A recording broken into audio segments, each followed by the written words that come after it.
Então, para a gente sintetizar a ética cristã, durante a Idade Média, o cristianismo se estabelece como teoria no campo filosófico. A representação ocidental do divino não é mais a natureza e passa a encarnar na pessoa Jesus Cristo. Então, antes nós tínhamos lá uma representação do divino como algo natural, e hoje nós já temos ali um norteador, que era Jesus Cristo ali, né, que era o Filho, né, que veio ali para doutrinar, para poder as pessoas seguirem ali aquele legado ali, aqueles costumes, aquela doutrina.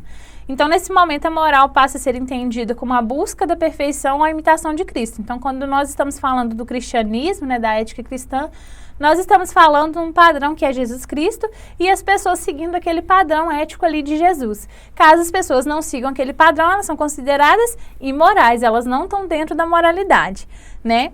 Então, essa nova concepção da pessoa humana, do indivíduo, é o próprio cerne do processo civilizador ocidental. Então, é o que eu falei, ele veio como doutrinação mesmo, né? Para criar uma doutrina ali, para organizar, né? Resultando em todos os direitos da pessoa humana. A ética cristã é articulada à liberdade e à vontade, que é o que eu falei sobre livre-arbítrio, né? Você querer ou não ir. Apresenta essa última como essencialmente dividida entre o bom e o mal, né? Então, eu posso escolher um caminho ou outro, mas se você escolher tal caminho, talvez não te leve ao céu, né? Foi o cristianismo que subordinou o ideal de virtude, a ideia do dever e de obrigação. Fez da humildade uma virtude essencial, o que era desconhecido pelos antigos. Então, aquela bondade, aqueles atos virtuosos que Aristóteles iniciou lá, nós tivemos uma sequência desses atos na ética cristã, né? A humildade, os atos virtuosos, os atos de bondade eram essenciais para que você alcançasse o céu, né? Agora, saindo um pouquinho da ética cristã, nós vamos falar um pouquinho sobre o capitalismo e a ética. E eu trouxe aqui para essa aula o livro de Weber, que fala um pouquinho sobre a ética protestante e o espírito do capitalismo. Como eu falei, nós vamos fugir só um pouquinho da questão da ética cristã. Por que só um pouquinho? Porque Weber fala no livro dele que a questão da ética protestante foi essencial para a ascensão do capitalismo, né? E por quê? Tem um determinado versículo na Bíblia Sagrada, né, que diz que o trabalho dignifica o homem. E quando o Weber veio com essa obra da ética protestante, o espírito do capitalismo, ele relaciona o papel do protestantismo, né, que é da religião protestante, à formação do comportamento típico do capitalismo moderno. Então, ele traz a ideia de que os valores do protestantismo, como a disciplina, a poupança, então ele percebe que os cristãos estavam guardando muito mais dinheiro, que os cristãos estavam investindo muito mais em levar os filhos para a escola, que os cristãos eram mais assíduos no trabalho, né, que eles tinham um dever ali, eles tinham um cumprimento ali muito maior. Então, o que ele percebe? Que isso daí promove o surgimento do capitalismo. Então, esse conjunto de regras aí que a própria ética cristã coloca, de você ter que ir num trabalho, que o trabalho é bom, né, que lá no início Adão e Eva foram, que é uma colocação imposta por Deus do trabalho, porque Deus colocou o trabalho para o homem, né? Então, o cristão protestante, ele já vem com essa ideia aí. Então, esse protestantismo, ele fortifica o capitalismo. Então, para Weber, esses valores são incorporados na ética ocidental como estrutura da confiança, valor essencial à manutenção da sociedade, do contrato, que é a sociedade burguesa. Então, basicamente, a ideia do livro é essa, tá? É relacionar mesmo a religião protestante, ao cristianismo protestante, com o impacto que ele tem sobre a questão do capital. E Kant. Immanuel Kant, ele já vem dizendo um pouquinho sobre 4 pontos aqui que eu ressaltei para vocês. O desinteresse à universalidade, ele diz que o homem é livre porque não está sujeito às leis físicas da natureza. Sua virtude reside na ação e, ao mesmo tempo, voltada para os interesses individuais e universais. Então, ao mesmo tempo que ele está pensando no todo, ele está pensando em si mesmo. Para Kant, na natureza há leis e na ética deveres. E a existência do dever me diz que sou naturalmente livre do dever. Por quê? Pelo fato de ser livre, ter boa vontade e preocupação com o interesse geral, há algo que nos ordena uma resistência, até mesmo um combate contra a naturalidade ou a animalidade que existia em nós. Então, por mais que eu tenha um comportamento que dentro de mim eu queira fazer aquilo, né? Vamos supor, vamos pensar num exemplo aí. Você está tarde da noite, você está no trânsito e o sinal está aberto, mas não tem nenhuma pessoa passando e você quer passar com o carro. Dentro de você, você quer passar com o carro porque não tem ninguém passando, não tem ninguém vendo, né? Mas dentro de você, o bem geral, né? Vamos pensar ali na frase que foi usada aqui no slide, ó. Olha só. Nós temos o dever, e o dever me diz que sou naturalmente livre. Do dever, porque pelo fato de ser livre, ter boa vontade e preocupação com o interesse geral, há algo que nos ordena uma resistência. Então, olha só, por mais que eu sou livre para mim poder ir lá e passar o sinal, né? Mas existe algo lá dentro de mim e aquela preocupação, porque e se acontecer tal coisa, e se na hora que eu virar ali a esquina tiver um carro que vai descer, né? Vai te ordenar a resistência, né? De bater com aquilo que está dentro de você pedindo para que você faça, né? Então, basicamente é isso. Então, nesse exemplo que eu dei, cumprindo o padrão ético, essa pessoa não passaria o sinal, né? Agora, se estiver fora da ética, aí ela já passaria, né? Imperativo categórico. Imperativo porque não se pode subtrair a ele, não é um conselho, e categórico porque não admite o contrário daquilo que está mandando. Então, quando você fala, principalmente em ética profissional, né, que já nós vamos falar, ninguém está te dando um conselho de que você deve usar uniforme, né? Simplesmente você ganha o uniforme e a ética da empresa que você esteja utilizando aquele uniforme.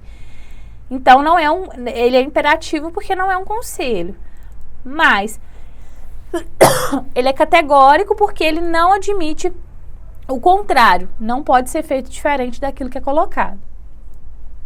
Perfectibilidade. A ética kantiana vai propor que a liberdade humana consiste justamente nas nossas capacidades de ir além das determinações naturais, de satisfazer os nossos interesses particulares para agir de acordo com os interesses gerais, isso é, universais. Aí volta de novo naquilo que eu falei sobre deveres lá em cima. A gente muitas vezes abdica daquele interesse nosso próprio, do que a gente acha correto, para poder satisfazer os desejos do coletivo, né? Porque dentro ali tem um padrão ético. Um exemplo disso, clássico, mexer no celular. Em muitos lugares nós não podemos fazer uso do telefone, é proibido o uso do telefone, né? E você, dentro do seu valor, para você não tem nada a ver, então você usaria o telefone. Mas dentro do padrão ético daquele lugar ali, não pode usar o telefone. Então, a gente abdica do nosso interesse próprio para poder estar satisfazendo o geral daquela comunidade, daquele grupo ali. Ele também acreditava no reino dos fins, né? A liberdade de cada um termina onde começa a liberdade dos outros. Essa frase aí é muito especial para nós, né? Nós precisamos ter isso muito intrínseco em nós, né? Que é respeitar o espaço mesmo, né? A liberdade de cada um, a minha liberdade, ela termina onde começa a sua, né? Então, nós precisamos respeitar uns aos outros. E essa limitação pacífica que pode permitir uma vida social harmônica e feliz. E essa harmonia é uma construção humana e não mais um fato pronto pela natureza ou dada por Deus. Ou seja, os homens vivendo em liberdade, mas com vontade dirigida pelo dever. Então, o que está dizendo aqui?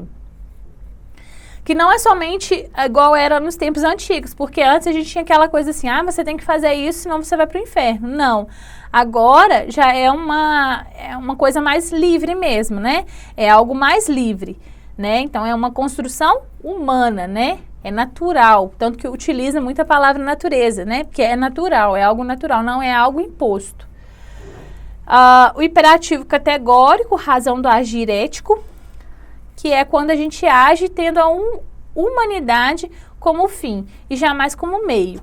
Não tratar os sujeitos como coisas. Age como se a máxima de tua ação pudesse ser realizada por todos os homens e por qualquer homem. O que está dizendo aqui? É aquela pessoa que às vezes, olha só, o exemplo clássico que eu vou dar aqui. Vai tirar férias, aquela pessoa que não passa o serviço porque ela tem medo que outra pessoa venha e tome o lugar dela. Né? Ela age como se aquele trabalho ali dela fosse algo que ninguém possa fazer, né? Então, olha só, age com a máxima de tua ação pudesse ser realizada por todos os homens e por qualquer homem. Então, o que eu faço, qualquer um pode fazer, porque ele também é humano, né? Então, nós precisamos pensar dessa forma. Valor absoluto. E esse valor absoluto é a pessoa humana. O objeto de nossos desejos tem um valor relativo. É apenas um meio de alcançar nossos objetivos, pois só o homem tem valor absoluto. Então, é pensar que, por mais que nós trabalhemos para no fim do mês ter um dinheiro, ter um salário, as pessoas que convivem conosco têm um maior valor.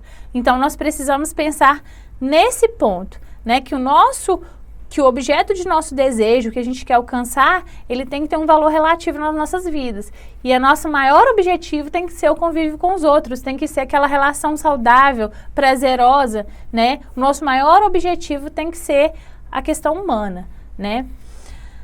Se não existissem seres racionais, a dimensão da moral no mundo simplesmente desapareceria. Tal reflexão foi essencial para que a humanidade deixasse de considerar os seres humanos como coisas, e abandonasse a ideia da escravidão de outros seres humanos. Olha onde que nós chegamos, olha, em questão de valor moral. Além de estruturar, teoricamente, a luta por direitos iguais. Então, quando nós pensamos em valor moral, agora a gente chegou onde eu queria chegar, né? Pensar também na questão da escravidão. Quando nós olhamos para a questão da escravidão, né, vamos falar do Brasil em si, nós estamos aí pensando em seres que para chegar a determinado objetivo, estão escravizando pessoas. Então, nós temos que lembrar da questão do valor absoluto e da questão do valor moral. Por quê? O mais importante ali é o humano, é a humanidade. E o que nós estávamos fazendo com a humanidade naquele momento? Nós estávamos batendo, né, deixando marcas, não só físicas, né, mas marcas emocionais naquelas pessoas ali, que são seres humanos tanto quanto nós, né? Então, assim, isso é algo muito profundo e é algo que nunca pode ser esquecido e que também